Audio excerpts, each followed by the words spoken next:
Yes student, देखिए chapter 18 continents and oceans. Continents and ocean, आप ये जितने भी कॉन्टिनेंट्स हैं, देखिए ओशियन भी इसी में है, वर्ल्ड का मैप है ये। कॉन्टिनेंट्स और ओशियन, देखिए कॉन्टिनेंट्स है, सबसे लार्जेस्ट कॉन्टिनेंट्स एशिया है, फिर अफ्रीका है, फिर नॉर्थ अमेरिका है, फिर साउथ अमेरिका है, और फिफ्थ जो नंबर आपका है वो अंटार्कटिका है। देखिए यहाँ पर ये प्लेस, यहाँ पर इसे बना लीजिए, तो ये प्लेस आपका फिफ्थ नंबर हो जाएगा। ये अंटार्कटिका सबसे बड़ा जो लार्जेस्ट कॉन्टिनेंट्स है, फिफ्थ पॉइंट का, पाँचवें नंबर का। तो इसमें आप पढ़ रहे हैं कॉन्टिनेंट्स के बारे में, फिर इसके बाद आप ओशियन के बारे में स्टडी करेंगे, अबाउट ओशियन। देखिए स्टूडेंट्स, ये बीच बीच में जो आपको ओशियन मिल रहा है, ये क्या है, ये ओशियन है, दिख रहे हैं ओशियन का कलर, और कॉन्टिनेंट्स का कलर आपको दिख रहा होगा। देखिए अब आप अंटार्कटिका के बारे में पढ़ते हैं स्टूडेंट। देखिए ये क्या पढ़ रहे हैं, अंटार्कटिका के बारे में। तो यहाँ आप देखिए अंटार्कटिका, यानी कि अंटार्कटिका जो है साउथ में है। वर्ल्ड के मैप में आप जब बनाएंगे तो साउथ पोल के नियरेस्ट जो सर्किल पार्ट में है, साउथ पोल के। देखिए स्टूडेंट्स, ये अंटार्कटिका जो आपका साउथ ओशियन है, इसमें साउथ पोल पूरा, देखिए ये प्लेस, ये इतना है। तो ये आपको देखिए एशिया आप पहले स्टडी किए हैं, क्या स्टडी किए हैं, एशिया, फिर सेकंड पॉइंट अफ्रीका, और थर्ड पॉइंट पर आप नॉर्थ अमेरिका, और फोर्थ पॉइंट पर आप साउथ अमेरिका स्टडी किए हैं। फिफ्थ पर आप यह स्टडी करेंगे अंटार्कटिका, ओके।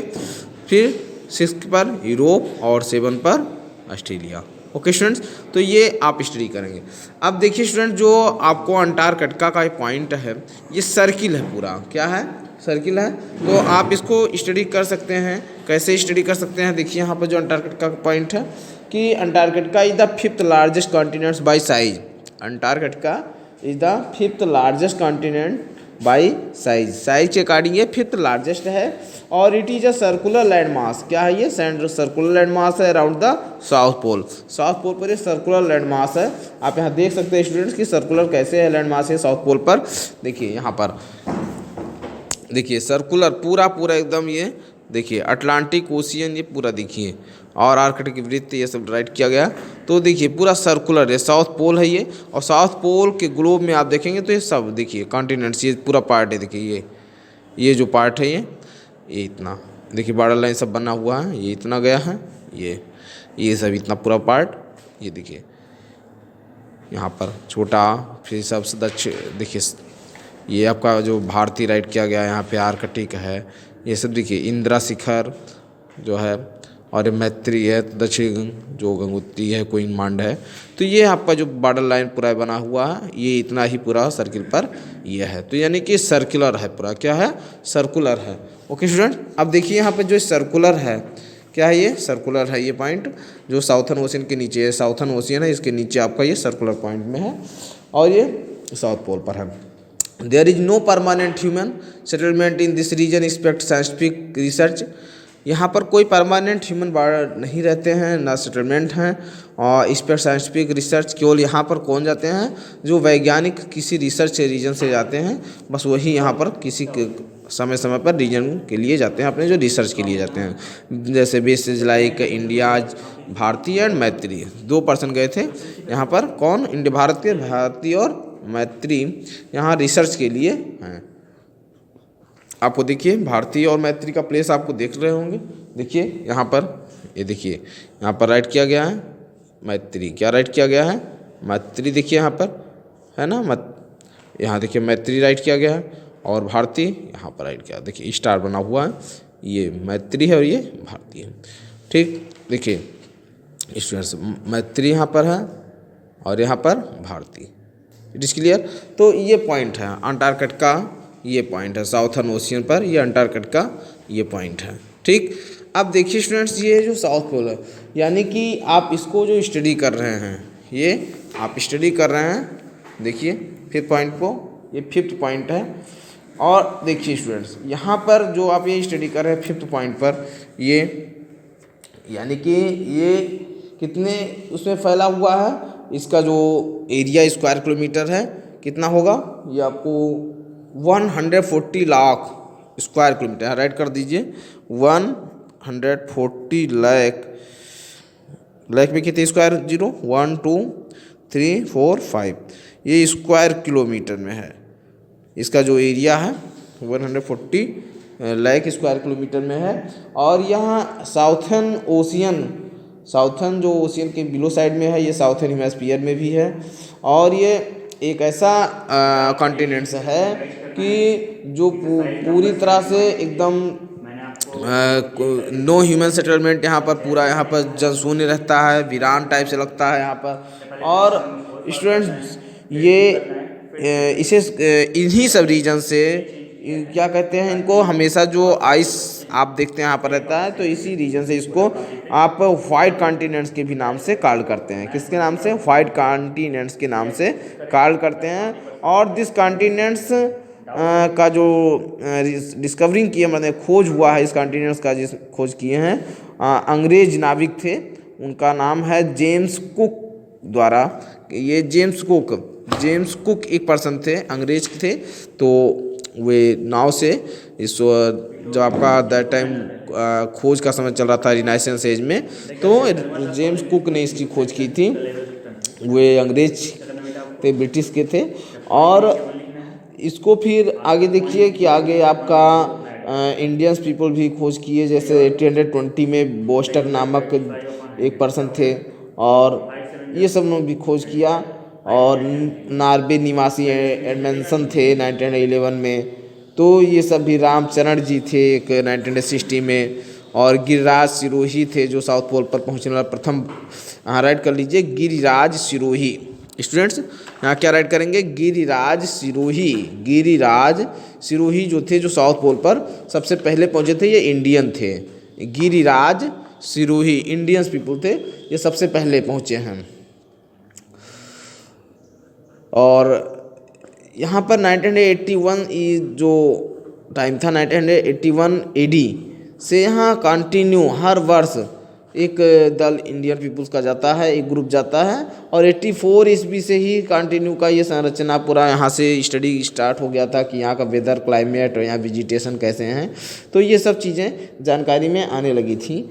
और 98% यहाँ का क्या है? पूरा आइस कवर एरिया है। 98% पार्ट यहाँ का आइस कवर्ड है, बर्फ़ से ढका हुआ है। और इतना मोटा बर्फ़ का पूरा बेड शीट एकदम चद्दर बन जाता है। जैसे आप मानिए कि 2 से 5 किलोमीटर तक की एक मोटाई बन जाती है बर्फ़ की। यहाँ की जो बर्फ़ कवर होता है 2 से 5 किलोमीटर, आप फील कर सकते हैं। देखिए कितना मोटा यहाँ पर एक है।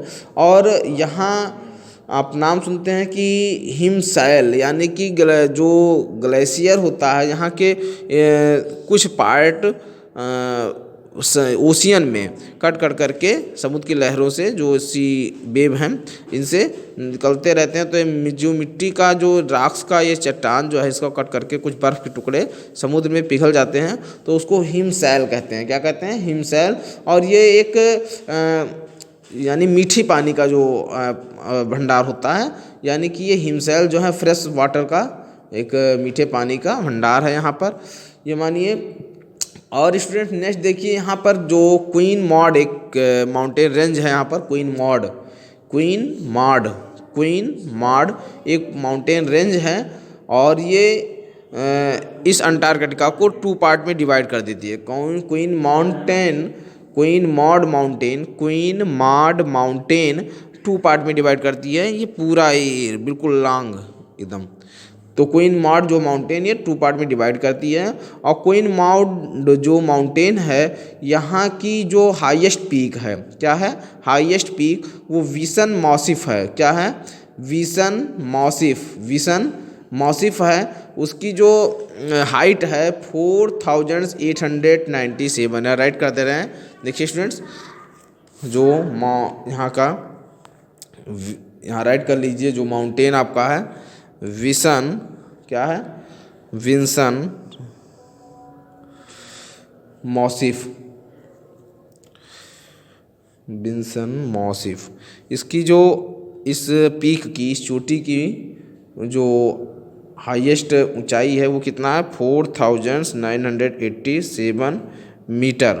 4987 मीटर है। और ये विंसन मासिव जो पीक है ये किस हाईएस्ट पॉइंट है अंटार्कटिका का, लेकिन ये किस रेंज पर है, उस रेंज का भी नाम आपको याद होना चाहिए। तो क्वीन, यहाँ राइट कर लीजिए, क्वीन मॉड, क्या है, क्वीन मॉड रेंज पर ये पर्वत का माउंटेन है, माउंटेन यहाँ का।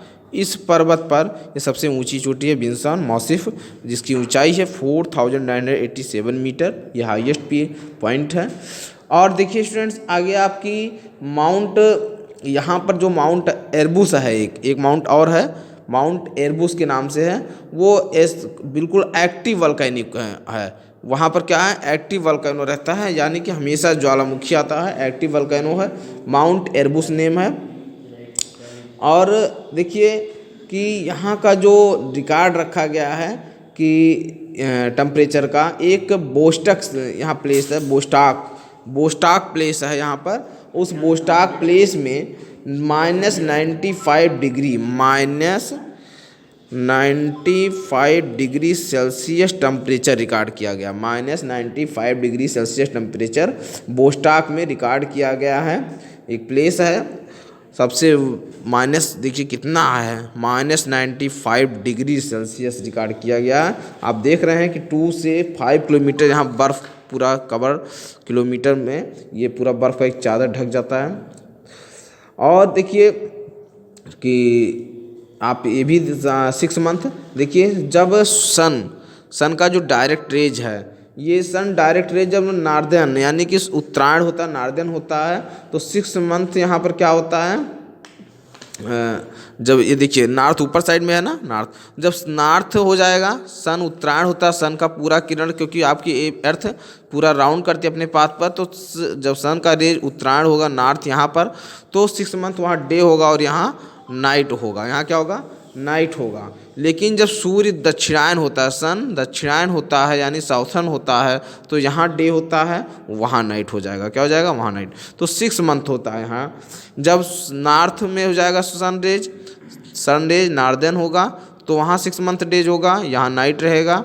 और जब 6 सन रेज यहाँ पर साउदर्न होगा, तो यहाँ पर 6 मंथ डे होगा, वहाँ नाइट हो जाएगा। ओके स्टूडेंट्स, अब देखिए नेक्स्ट कि नवंबर, जो आप यहाँ मंथ देखते हैं, नवंबर टू फरवरी, यहाँ के अकॉर्डिंग हम बता रहे हैं, नवंबर टू फरवरी, ये जो नवंबर टू फरवरी मंथ है ये पूरा वहाँ ग्रीष्मकाल का टाइम होता है। जब अपने यहाँ क्या होता है, नवंबर टू फरवरी विंटर सेशन होता है इंडिया में, तो वहाँ क्या होता है, पूरा ग्रीष्मकाल रहता है, बिल्कुल समर सेशन रहता है यहाँ पर। और आगे आप देखिए स्टूडेंट्स कि लाइकेन एंड मॉस यहाँ की मेजर वेजिटेशन है, मुख्य वनस्पति है, मेजर पॉइंट है यहाँ के। लाइकेन और मॉस 2 ऐसी चीज़ें हैं जो यहाँ के मुख्य पौधे हैं, वनस्पति हैं, बर्फयुक्त होती हैं। और एक यहाँ पर और देखिए स्टूडेंट्स, अल्बाटारोस व पेट्रल, 2 ऐसे सी बर्ड हैं जो उड़ती रहती हैं, और पेंगुइन, एक और देखिए स्टूडेंट्स, पेंगुइन यहाँ पर क्या पाया जाता है, पेंगुइन एक बर्ड है, पेंगुइन बर्ड है, और वो अपना पहचान है बनाई हुई है, और पेंगुइन बर्ड यहाँ पर रहती है। और देखिए स्टूडेंट्स कि जो मछली का ग्रुप होता है, जो फिश का ग्रुप होता है, उसमें यहाँ क्रिल पाया जाता है, साधन होता है उसका, और वो विकास की संभावना है जिससे ज़्यादा होती है, मछलियों के ग्रुप का विकास होता है। तो स्टूडेंट्स और देखेंगे नेक्स्ट आपके यहाँ पर बहुत सारे सोना, चांदी, तांबा, कोयला, मैग्नीशियम, यूरेनियम, प्लेटिनियम, क्रीमियम, खनिज तेल, जो भी आपके सब हैं, वो यहाँ पर जो मिनरल्स होते हैं, आयल, वो यहाँ पर पाए जाते हैं बिल्कुल कम मात्रा में। नेक्स्ट देखिए, और आपको बहुत सारी चीज़ यहाँ स्टडी किए हैं, तो और कोई भी इसमें और विशेष चीज़ें नहीं हैं, आप ये सब जान चुके हैं कि यहाँ के ह्यूमन बॉडी कोई नहीं, नो परमानेंट ह्यूमन सेटलमेंट है, केवल 2% है इंडियन, एक भारतीय हैं और एक मैत्री हैं। फिर वाइल्ड लाइफ यहाँ इंक्लूड किया गया, पेंगुइन को, सील को मछली, पेंगुइन मछली, सील मछली, व्हेल मछली। तो ये एलांग द कोस्ट या समुद्र के किनारे तटीय क्षेत्रों में रहते हैं। हाईएस्ट पॉइंट यहाँ बता दिए माउंटेन का कि विंसन मॉसिफ है 4897 मीटर है, और ये किस माउंटेन पर है, क्वीन मॉड माउंटेन पर है। और यहाँ का जो एक दूसरा माउंट है एरबुस, वो एक्टिव वल्केनिक माउंटेन है, वहाँ पर हमेशा ज्वालामुखी आता रहता है, एक्टिव वल्केनिक माउंटेन है। Okay students.